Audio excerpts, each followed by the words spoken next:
What's up, guys? This is your friendly neighborhood extreme Spidey guy here. And today, I'm going to be doing a movie review of Spider Man 2,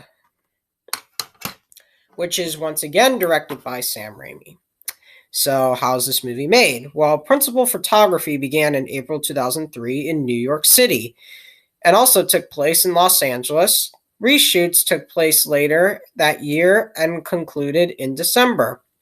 Spider-Man 2 was released in both conventional and IMAX theaters on June 30th, 2004.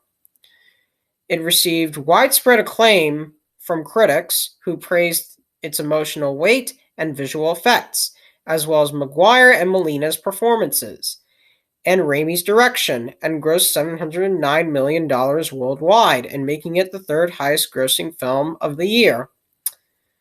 The film won Best Visual Effects at the 77th Academy Awards and was also nominated for Best Sound Mixing and Best Sound Editing. Furthermore, it received 5 awards at the Saturn Awards, including Best Fantasy Film and Best Director for Sam Raimi. The film is widely regarded as one of the greatest superhero films ever made, and a blueprint for future movies in the genre. Its success led to Spider-Man 3, which came out in 2007. So, here's what I found. Sorry, that's just my watch.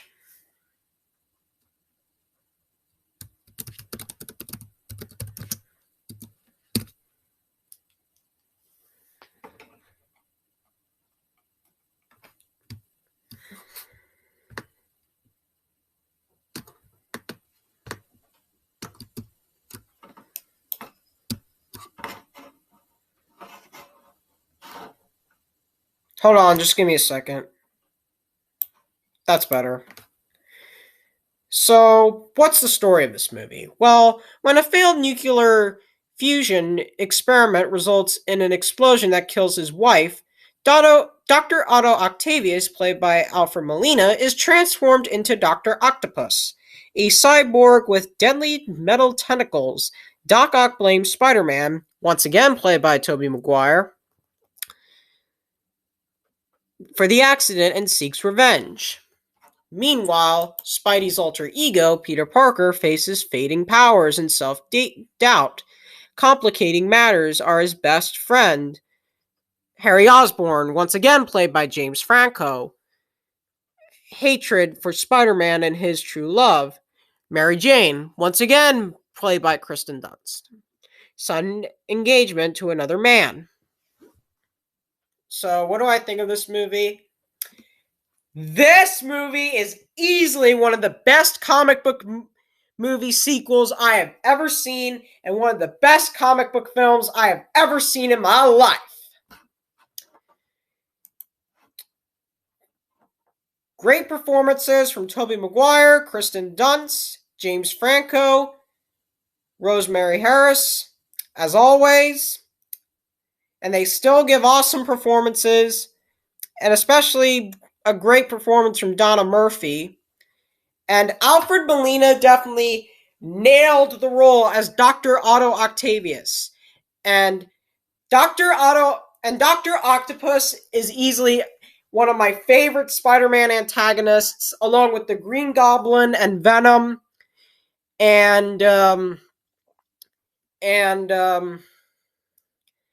And he was definitely a great villain as well, because you know how the explosion, and then his wife died, and then he became like Dr. Octopus, and then Spider-Man tried to save him, but he was transformed into an octopus,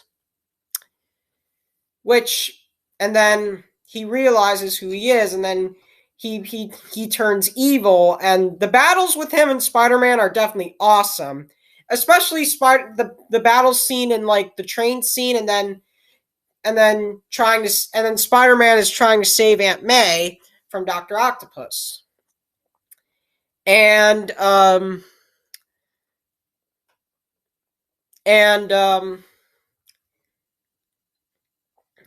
he wants to rebuild this machine, and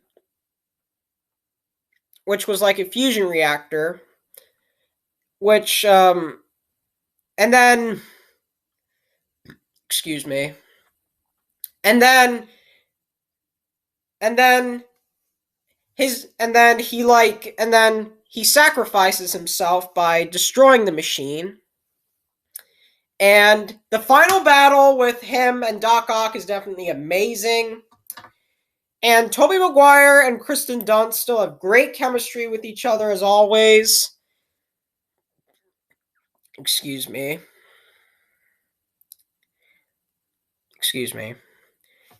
J.K. Simmons is still awesome as always as J. Jonah Jameson. And I definitely love this quote. You serious? Yeah, which definitely became like an internet meme or something. I don't know. And definitely Doc Ock and like the Sandman and the Green Goblin were like the villains from the Sam Raimi trilogy that came back. I didn't think Venom or like Franco came or Harry Osborn came back as well. But and then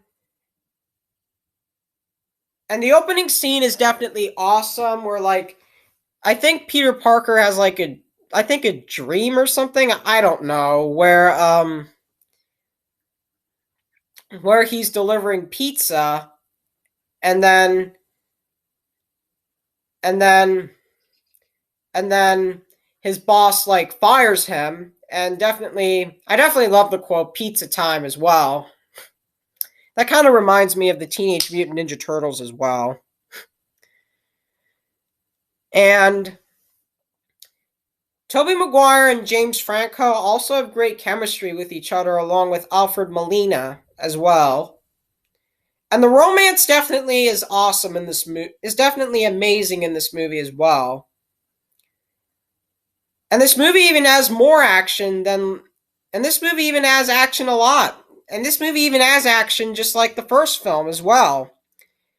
And John Jameson was definitely a good character as well. And and then the ending scene was definitely awesome where he was originally going to date like where Mary Jane was going to date John Jameson, but she dumped her for like Peter Parker. Now, are there any bad qualities I have with this film? Absolutely not.